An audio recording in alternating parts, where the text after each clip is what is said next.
Bismillahirrahmanirrahim. Nabi dan para sahabat belajar La ilaha illallah baru setelah 13 tahun di Madinah muncul ayat-ayat syariat. Syariat umroh, syariat haji, syariat puasa, syariat tilawah, syariat hijab. Sehingga ketika ayat hijab turun, perempuan-perempuan yang sudah belajar La ilaha illallah selama beberapa tahun tidak lagi sulit untuk menerapkannya. Begitu ayat hijab turun dibacakan oleh Nabi di dalam masjid, semua sahabat-sahabat mendengar itu dengan sangat perhatian. Lalu mereka semuanya pamitan, ya Rasulullah kami ingin pulang. Ngapain pulang? Mau ngasih tahu ke istri-istri kami supaya berhijab. Emang kamu punya istri? Oh ya enggak. Ada yang jomblo berharap punya istri, terus ngasih tahu ke siapa yang jomblo-jomblo? Itulah kasihannya ya. Enggak bisa ngasih tahu ke kakaknya, adeknya, apalah siapalah, mantannya mungkin. Pulang ngasih tahu ke istri-istri mereka, saudari-saudari mereka, putri-putri mereka, dan perempuan yang mendengar ayat ini dibacakan langsung menutup kepala mereka dengan benda apapun yang ada di tangannya. Mau jemuran, mau baskom, mau apa, pokoknya pegang apa, tutup langsung. Hijab. Kenapa? Ini perintah Allah. Gak mungkin Allah memerintahkan kita sesuatu kecuali ada kebaikan di dalamnya. Itu aja pertimbangannya. La ilaha illallah. Bukan kenapa? Kan lebih nyaman gak pakai hijab. Kan ini, kan itu. Enggak. Satu aja alasannya. Alasan la ilaha illallah. Kalau ini perintah Allah, sami'na wa ata'na. Itu dampak dari la ilaha illallah. Dikasih perintah sesulit apapun, termasuk Zainab dengan Zaid bin Harisah. Pernah kan baca kisah Zainab di surat Al-Ahzab? Mungkin kapan-kapan kita bahas itu. Efek dari la ilaha illallah. Tiba-tiba Nabi datang kepada Zainab. Sebetulnya Zainab ini ada hati kepada Nabi Muhammad. Siapa sih yang gak punya hati untuk Rasulullah ya?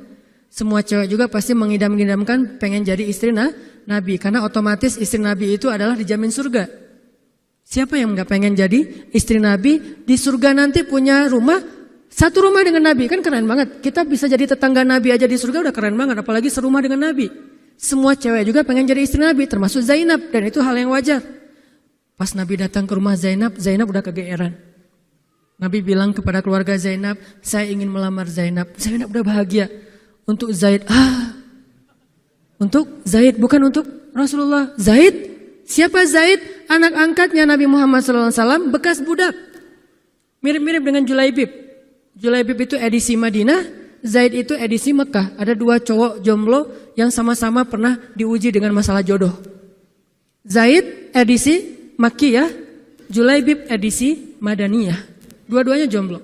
Dua-duanya orang biasa, gak punya daya tarik. Followersnya gak ada, 0. Bukan selebgram sama sekali. Kata Rasulullah, aku melamar Zainab untuk putraku Zaid bin Harithah, anak angkatnya Nabi. Zainab menjawab apa? Ya Rasulullah, saya gak cinta sama Zaid. Jawaban yang sangat wajar kan? Dan jawaban yang paling sering kita dengar sekarang kan? Maaf ya, aku gak ada perasaan, kita jadi adik kakak aja. Itu kan standar ya? Standar banget lah kayak gitu-gitu. Maaf ya, kita jadi temenan aja. Maaf ya, aku gak ada perasaan apa-apa selama ini. Maaf ya, dan segala macam. Dengan bahasa-bahasa halus tapi nolak intinya. Kenapa gak bilang aja, udah gak usah kesini lagi. Kan jelas ya. Ini dengan bahasa, ya Rasulullah, aku tidak cinta kepada Zaid. Karena cinta juga pertimbangan yang penting. Dan Nabi juga tidak mengizinkan kita menikahkan putri kita dengan seseorang yang putri kita tidak berkenan dengannya. Tetap harus ditanya, ya Rasulullah, saya tidak cinta dengan Zaid. Turun ayat. Katakan kepada orang-orang yang beriman, laki-laki dan perempuan, kalau Allah sudah memerintahkan sesuatu, tidak ada kalimat yang keluar dari lisan mereka kecuali sami'na wa ata'na. Nabi bacakan ayat ini kepada Zainab. Zainab mendengar, ya Rasulullah, Allah yang menyuruh ini. Ya kata Rasulullah, sami'na wa ata'na. Kebayang gak tuh? Efek dari apa? La ilaha illallah. Jadi la ilaha illallah itu bukan cuma kalimat zikir, bukan cuma kalimat doktrin ideologi, bukan cuma masalah teologi secara teoritis, bukan. Ini dampaknya kepada akhlak, dampaknya kepada ibadah, dampaknya kepada banyak pilihan hidup dari la ilaha illallah. Orang kalau nggak baik la ilaha illallah pasti susah memilih pilihan-pilihan dalam hidupnya. Kalau tidak baik la ilaha illallah pasti susah untuk berperangai, sabar, memaafkan. Itu semuanya ada hubungannya dengan la ilaha illallah. Sama kayak Abu Bakar ketika dia sakit hati kepada orang yang memfitnah anaknya, Dia cari tahu siapa orang yang pertama menyebar hoax tentang Aisyah. Ketahuan, dilaporin, diperkarakan sama Abu Bakar. Tiba-tiba turun ayat dari Allah. Janganlah orang yang memiliki kelebihan harta di antara kalian bersumpah untuk tidak lagi membantu saudaranya gara-gara sakit hati. Hendaklah dia berlapang dada dan memaafkan. Itu perintah Allah. Berlapang dada dan memaafkan. Terus konsekuensinya apa? Balasan janji Allah apa? Ala tuhibbuna ayyaghfirallahu lakum? Tidakkah kamu suka jika Allah memaafkan juga kesalahan-kesalahan kamu? Jadi deal-dealannya dengan Allah, bukan dengan makhluk. Enak aja saya maafin dia, untung di dia, rugi di saya. Enggak. Kalau kita transaksinya dengan makhluk, kita rugi. Tapi kalau kita transaksinya dengan Allah, kita untung. Libatkan Allah dalam urusan kita. Dan ini gak mungkin kita lakukan kalau gak baik. La ilaha illallahnya. Allah nawarin kepada Abu Bakar. Ala tuhibbuna ayyaghfirallahu lakum? Tadinya Abu Bakar kesel banget sama tuh cowok. Terus turun ayat ini. Wal ya'fu wal yasfahu. Hendaklah dia memaafkan dan berlapang dada. Abu Bakar berat. Tiba-tiba Allah katakan. Ala tuhibbuna ayyaghfirallahu lakum? Bala ya Rob, kata Abu Bakar, tentu ya Allah kalau gitu saya akan maafkan. Demi supaya Allah memaafkan kesalahan saya. La ilaha illallah. Zainab, sami'na wa ata'na. Ya udah saya terima Zaid ya Rasulullah. Alhamdulillah. Datang Nabi ke Zaid. Zaid, mau gak nikah sama Zainab? Sebetulnya mau banget, tapi gak pede. Zaid takut Zainab nanti jadi terpaksa menikah dengan Zaid, jadi gak nyaman. Zaid juga gak mau menyulitkan Zainab. Ya Rasulullah, saya gak pantas untuk Zainab. Kata Zaid. Dibacakan lagi ayat ini, ya Zaid ini perintah Allah. Oh gitu ya Rasulullah, sami'na wa ata'na. Buat Zaid sih gampang lah ya. Udah ada legalisasi ini dari Allah. Kalau gitu, ini bukan saya ya Rasulullah yang mau ya, Allah kan yang nyuruh. Ya saya emang gak mau maksa gitu ya. Tapi kalau Allah yang nyuruh, ya udah apalagi saya gak punya pilihan dong gitu. Padahal Zainab siapa sih yang gak mau cowok sama Zainab? Nikahlah Zainab dengan Zaid. Dan yang menjadi semacam khutbah nikahnya adalah Rasulullah SAW. Kebayang nggak Zainab tuh punya hati ke Rasul, tapi Rasul yang mengkhutbahi nikah Zainab dengan orang yang Zainab nggak cintai. Kebayang nggak perasaan Zainab tuh? Ketika akad nikah, Nabi jadi saksi. Saya terima kata Zaid nikahnya Zainab binti Jahsy dan segala macam. Zainab kebayang nggak ada Nabi di situ? Lalu setelah selesai akad nikah ditanya kepada Nabi, sah ya Rasulullah? Sah. Dan Nabi juga nggak mau mempersulit, nggak sah. Kenapa? Harusnya sama saya? Enggak. Nabi orangnya fair. Nabi orangnya bijaksana. Orangnya dewasa. Enggak kayak kita. Kita tuh bahaya banget jadi saksi kalau jadi mantan. Pasti enggak sah. Dan Nabi enggak gitu. Sah langsung di kali pertama. Kebayang Nabi memberi nasihat kepada Zainab. Nasihat kepada Zaid. Zainab aduh kenapa bukan Nabi. Kenapa Zaid. Tapi apa? La ilaha illallah. Allah enggak nyuruh sesuatu kecuali ada kebaikan di dalamnya. Percaya banget. Itu la ilaha illallah. Udah percaya banget. Zainab yakin, ini perintah Allah, ya sudah saya lakukan. Walaupun bukan dengan Nabi, padahal saya pengennya dengan Nabi. Kebayang gak sih pengen sama seseorang yang kita cintai banget, malah orang itu yang menjodohkan kita dengan orang yang kita gak pernah kebayangin. Amit-amit. Jangan dia ya Allah, jangan dia, dia. Kan berat tuh. Yang saya sering cerita, jangan saya. Pokoknya jangan Hanan. Hanan. Kenapa kok begitu? Karena dia bilang jangan saya bilang yang dia ya Allah. Akhirnya kita adu-aduan doa. Ya Ustadz, masa dilawan ya? Doanya lebih panjang, lebih sujudnya apa segala macam. Akhirnya jadi. Gak kebayang tuh buat Zainab. Kalau Zaid sih mungkin kebayang lah ya. Gimana happy-nya Zaid menikah dengan seorang cewek yang semua orang Mekah pengen nikahin dia. Tapi kalau Zainab, itu hari-hari yang sangat berat. Malam pertama gak kebayang buat Zainab. Zaid. Begitu Zaid datang, Assalamualaikum Zainab. Gimana tuh? Ini kalau kita lihat dari angle manusia ya, karena Zainab juga manusia. Tapi semua emosional subjektif manusia redam dengan iman la ilaha illallah. Harapannya cuma satu, pasti ada kebaikan di sini. Pasti ada kebaikan di sini. Walaupun gak kebayang kebaikannya apa, pokoknya ada aja. La ilaha illallah. Nikah Zainab sama Zaid, cekcok selama 1 tahun, gak pernah akur. Pulang kerja rame, berangkat kerja rame, pagi rame, sore rame. Gak cocok aja tuh Zainab sama Zaid. Berkali-kali datang berdua sama ke Rasulullah. Ya Rasulullah nasihati kami. Udah dinasihati pulang rame lagi. Di mobil aja berdua rame, macet apa segala. Ya udah nikmati aja rame gara-gara macet. Terus aja kayak gitu. Pokoknya selama 1 tahun mereka sering percekcokan rumah tangga. Jadi kalau kita ngelihat ada keluarga yang mungkin baru menikah kemudian bercerai, jangan menjudge mereka. Karena menikah itu ibadah, perintah Allah. Itu lebih baik daripada tidak menikah tetapi sudah melakukan banyak perbuatan dosa. Walaupun akhirnya nauzubillah ada hal-hal di luar dugaan, maka la'allahu khair, mudah-mudahan ada kebaikan. Mereka berani menikah muda aja kita harus acungkan jempol. Mereka berani menikah muda aja kita harus respect. Kan saya sering bilang no judgment, respect to other kan. Berani mengambil keputusan menikah muda, baru berhijrah udah langsung menikah. Itu bukti dari iman. Kenapa kita menjudge seolah-olah kita lebih baik dari dia? Emangnya kita berani melakukan hal yang mereka lakukan? Gak berani buktinya. Berarti dia lebih baik daripada kita. Walaupun kesudahannya, kalau mereka bercerai setelah menikah baru beberapa lama, ada yang lebih soleh dari mereka juga bercerai baru setahun menikah. Zainab dengan Zaid, dua-duanya dijamin surga. Dua-duanya dijamin surga. Pernikahan mereka cuma bertahan setahun. Setahun kemudian, Zaid datang kepada Rasulullah. Zaid bilang, ya Rasulullah, kayaknya udah gak bisa dipertahankan hubungan saya dengan Zainab.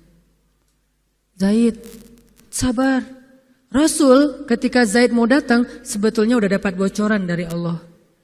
Allah udah ngejapri Rasulullah dalam bentuk ilham. Japrian Allah kan ilham ya. Japrian kita kan WA, itu juga habis kuota gak kebaca-baca. Kalau japrian Allah ke Rasul ilham. Ilhamnya apa? Kalau nanti Zaid datang, nanti baca di surat Al-Ahzab. Kalau nanti Zaid datang kepadamu meminta nasihat tentang Zainab, bilang kepada Zaid, ceraikan istrimu. Kalau udah diceraikan, nanti kamu nikahi Zainab. Ini perintahnya juga berat buat Nabi nih. Kebayang gak sih anak angkat kesayangan Nabi yang selama ini baik banget sama Nabi, tiba-tiba dia punya masalah dengan istrinya, disuruh cerain dengan niat kalau udah cerai nanti dia yang nikahin. Kan gak kebayang tuh buat Nabi. Ditambah lagi Nabi itu orangnya ra'afah banget, sangat gak enakan. Kita aja gak tega kayak gitu. Emang ada yang tega kayak gitu? Gak tega kan? Zainab mantan kita sih. Sekarang cowok itu datang ke kita, suaminya Zainab. Ustadz, gimana nih Zainab, perlu saya pertahankan? Emang kalian dari awal udah gak cocok, cerai aja deh. Kenapa? Entar lagi gue mau nikahin Zainab. Gak kebayang kan? Kok Ustadz ngomong kayak gitu? Dapat ilham. Berat kan? Nabi itu kayak gitu loh, kondisi emosional beliau yang zulzilu, terguncang. Gimana nih caranya? Saya nggak enak banget, nggak tega banget sama Zaid. Kebayang wajah Zaid polos gitu. Ya Rasul gimana nih? Aduh, mau dibilangin ceraikan aja nggak tega. Mau dibilang pertahan tapi Nabi bilang suruh cerai, Allah suruh ceraikan. Akhirnya Nabi memilih emosionalnya, bukan perintah Allah. Wahai Zaid, tahan istrimu, jangan ceraikan. Padahal kata Allah suruh ceraikan. Lihat beratnya Nabi waktu itu. Akhirnya Zaid pulang, gitu ya Rasul. Ya pulanglah Zaid, Nabi gak enak banget sama Allah. Terus akhirnya Zaid sampai ke rumah, namanya Allah yang nyuruh kan gak bisa dirubah ya. Kun fayakun, cerai juga tuh walaupun Nabi bilang suruh bertahan. Allah marah kepada Nabi. Kata Allah, kamu merasa gak enak kepada manusia, tapi kamu merasa enak kepada saya. Diadu oleh Allah tuh coba, emosional. Nabi langsung sujud, ya Allah ampuni saya benar-benar, saya tahu saya gak enak sama Allah, tapi juga saya gak tega sama Zaid. Kebayang gak sih ya Allah wajah Zaid yang polos kayak gitu, disuruh cerain terus saya nikahin istrinya. Gimana perasaan Zaid? Wahai Muhammad, kamu merasa gak enak kepada manusia, tapi enak kepada saya Muhammad. Astagfirullah ya Allah, minta ampun Nabi semalaman. Ini benar-benar gak kebayang sama Nabi. Tapi Allah pengertian lah, tahu Allah, Nabi itu bukan mau gak taat sama Allah, cuma emang gak tega banget sama Zaid. Akhirnya Allah ngambil keputusan sendiri, Zaid cerai dengan Zainab. Setelah selesai masa iddah Zainab, Allah katakan, Muhammad sekarang datang kepada Zainab, lamar Zainab. Dengan berat hati Nabi, tok pelan gitu, berharap gak dibukain pintu. Langsung udah ditunggu ternyata sama Zainab. Eng gitu, bukain pintu.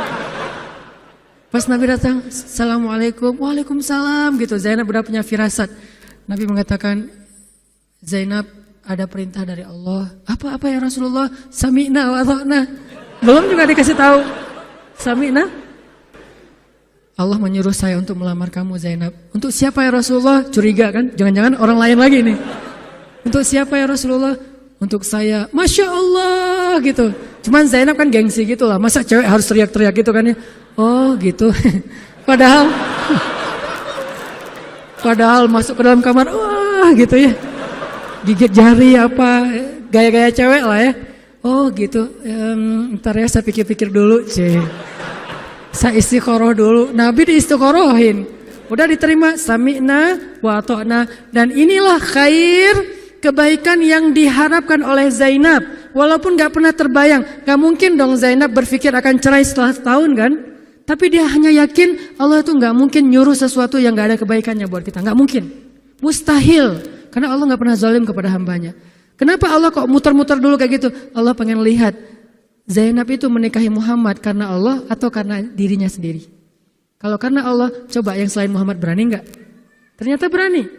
Karena itu dia menjadi layak untuk Muhammad. Kalau dia gak menerima Zaid, mungkin Zainab tidak akan pernah jadi istri Nabi karena tidak layak.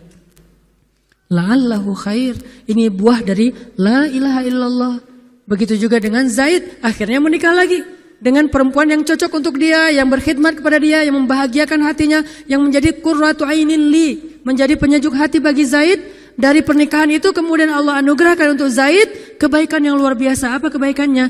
Allah berikan untuk Zaid seorang putra yang paling keren. Namanya Usamah. Nama Usamah itu bukan hanya bin Laden ya. Usamah itu nama sahabat. Usamah bin Zaid. Itu adalah komandan militer termuda dalam sejarah Islam. 14 tahun sudah memimpin pasukan perang yang isinya para sahabat senior. 14 tahun. Kelas 3 SMP. Baru mau ujian nasional disuruh perang. Coba, kebayang anak kelas 3 SMP yang masih galau-galau, yang masih culun-culun, yang mungkin badannya belum kebentuk, yang jerawatan misalnya kayak gitu. Tiba-tiba memimpin pasukan militer yang jumlahnya ribuan, yang barisan pertamanya kibarus sahabah, sahabat-sahabat senior, as-sabiqun al-awwalun minal muhajirin wal ansor. Termasuk siapa di dalamnya? Abu Bakar dan Umar. Kebayang gak tuh?